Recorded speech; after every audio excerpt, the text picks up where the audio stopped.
Hi, Julie. Thanks for joining me on WBFO. Thank you so much. I really appreciate being here. I'd like to start by asking you why you became interested in disability advocacy and when you became interested in it. Well, I got involved in the disability rights movement as a teenager, which seems fitting. I was born with a disability, and I think I practiced the denial method of smile pretty and talk fast, and they won't notice, which was a bit ridiculous. And when you're a teenager, there's kind of this even more acute focus on appearance and fitting in, which I knew I wasn't going to do that. I was smart enough to know that I wasn't going to do that. I was more like the drama kid and the debate team kid and the speech team kid, and that's what helped me survive high school. But I also met a very amazing man named Wade Blank. His wife, Molly, was my mom's best friend. And they met actually when her daughter, Heather, and I were at Children's Hospital in physical therapy together. And then Molly and my mother, Pam, were literally kind of teenage moms or in their young 20s with these disabled kids, spending a lot of times at Children's Hospital. And that's how they met, really. So that was a very strong bond.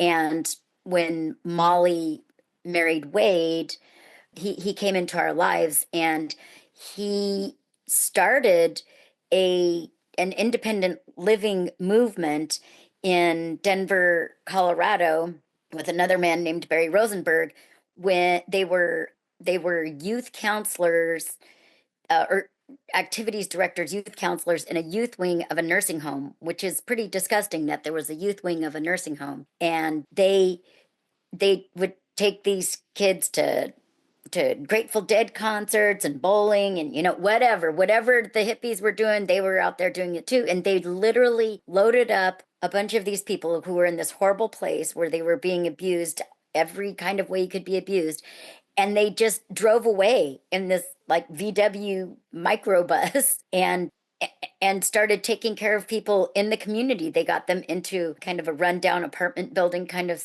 situation. And I met Wade when I was 16 years old, and he offered me this job working at the Learning Center. It was called Atlantis, and it was in Denver, Colorado. And so I was supposed to be teaching living skills to these adults with disabilities, and they some of them had been born in institutions. They had all grown up in institutions. There was one man in his 50s who started living in the community. Just, it was amazing to meet these people, and to think that I was teaching them anything was totally ridiculous. I learned everything from them because they literally were people who had nothing, and therefore they had nothing to lose, and they busted out of a nursing home and started living on their own. And I met these people, and I really realized that we were part of a family. It didn't matter that my history was different from theirs. What mattered was these were people who were used to fighting for the right to exist, and it was a place where I could kind of channel my anger, to be honest. And I think I was pretty depressed, which is a lot of times described as anger turned inward. And so when I met this guy who said, you know what, it's you're not the one who's all messed up. It's the way society sees you. And boy, I could really latch onto that, grab onto that. And I started chaining myself to people, places, and things. And I don't think I've ever stopped. So that was my introduction, was to start turning that anger outward at a society that was not going to recognize me and my needs and my right to live just like everybody else in this country. You've been a part of disability history in several ways. Among them, you participated in the Capitol crawl when you were just 19 years old. How did you get involved in that protest and what was it like being there? That was a pretty remarkable time. Looking back, I don't know that I knew then. I don't think we knew then the historical significance that it would have. And it was just the perfect convergence of policy and politics and direct action, really, that was all necessary in order to get the Americans with Disabilities Act passed. And what better way to symbolize and encapsulate the fight that disabled people, disabled Americans have to live in society is to literally crawl up the steps to the Capitol. And I happen to be in one of the most famous pictures. And that was because back then I was a lot tinier and I could scoot up the steps to the Capitol on my rear end. And I was cheering on Jennifer Keelan. She was 8 years old, and I was just cheering her on, and it was just so amazing to be a part of that. And so as people were pushing on the inside, the policy folks were pushing on the inside, and the people who were supporting the Americans with Disability Act were really working hard. We were showing the public how important this piece of legislation was to our lives. And since then, you've done a lot of different things, including going into working on health policy. Can you talk a little bit more about why you decided to get into the work you did and the work you've done?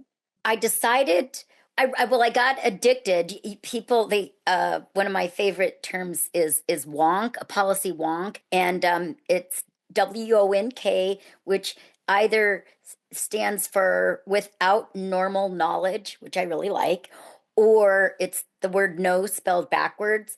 And I did a lot of direct services. I actually, when I started working at Atlantis, my sister Snow, my best friend, who now lives with me and helps take care of me as well, we worked as home health aides for Atlantis because I just couldn't get enough of hanging out with these incredible people. And I loved the whole concept of I was just the link to the community. I wasn't a social worker. I wasn't there telling people how to be.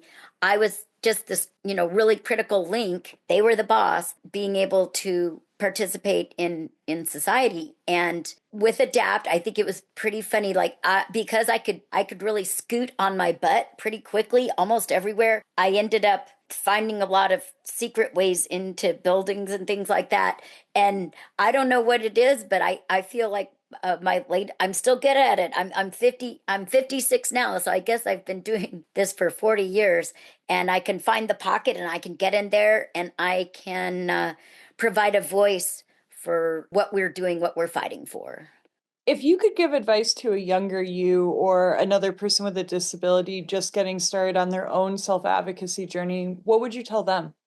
I would say get to know yourself and get to know other people who are disabled. There's a really cool organization called Empower, but it matches up female identifying disabled young women and girls with other older mentors. And so you're just not alone. And that's what I would say is find mentors, find a place where your voice is heard and you are supported in understanding how powerful you are and that your disability is part of that power. So I would say just get connected with communities that support you and support all of who you are. And what do you wish non-disabled people understood about our community, the disability community? It seems so ridiculous to say, but to understand that we are you and you are we, and we are all in this together. And there's no there's no shame in disability. There should be no pity and shame and all of these negative things that society just attributes to disability are not true. And you can age into disability and you will have a community and anybody can become disabled at any point in time. I really think it's really important to get to know other people who have lived experience and to find your voice and find your power as a proud disabled person. And who do you look up to or admire in the disability community?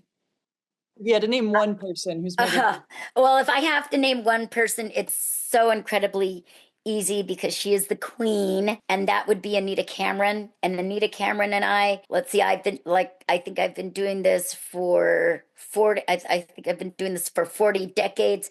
We've been doing it together for 38 years, and she is just an amazing human being. And she really just encompasses all of the all of the pieces of disability justice that were missing from the disability rights movement. And she is reclaiming history, and she is making sure that the contributions of everyone who got us to this point are recognized and remembered. She works through a really wonderful organization, the Harriet Tubman Collective. And that Anita Cameron is just, we are Adapt sisters through and through. And Anita Cameron is an amazing, amazing woman.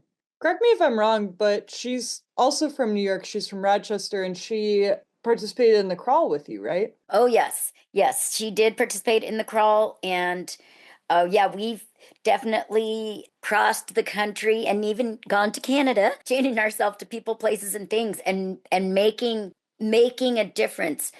I think that is the most important thing I want to say to everybody is you can make a difference. You can get involved. And now we have to get involved. Justin Dart is another person, disability history, but get involved as though your life depends on it, because it does.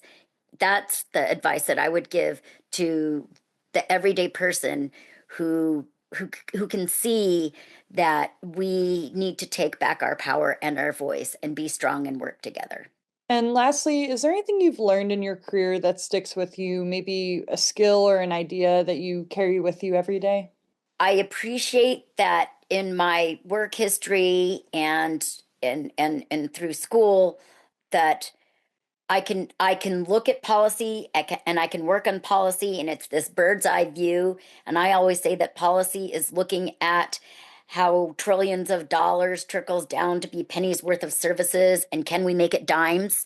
Because it really is that kind of work. But then also being able to look at some of the mentoring that I've done, some of the things that I've been able to participate in on an individual basis, and some of the people that I've met who have made these incredible changes on an individual basis, working collectively together to give us voice. That I appreciate that I have all of these different perspectives and can look at things in these different ways, and to know and understand that we actually have a tremendous amount of power individually and collectively. Well, thank you so much, Julie. I really appreciate you speaking with me today. Thank you so much, and I really appreciate you taking the time to get to know me.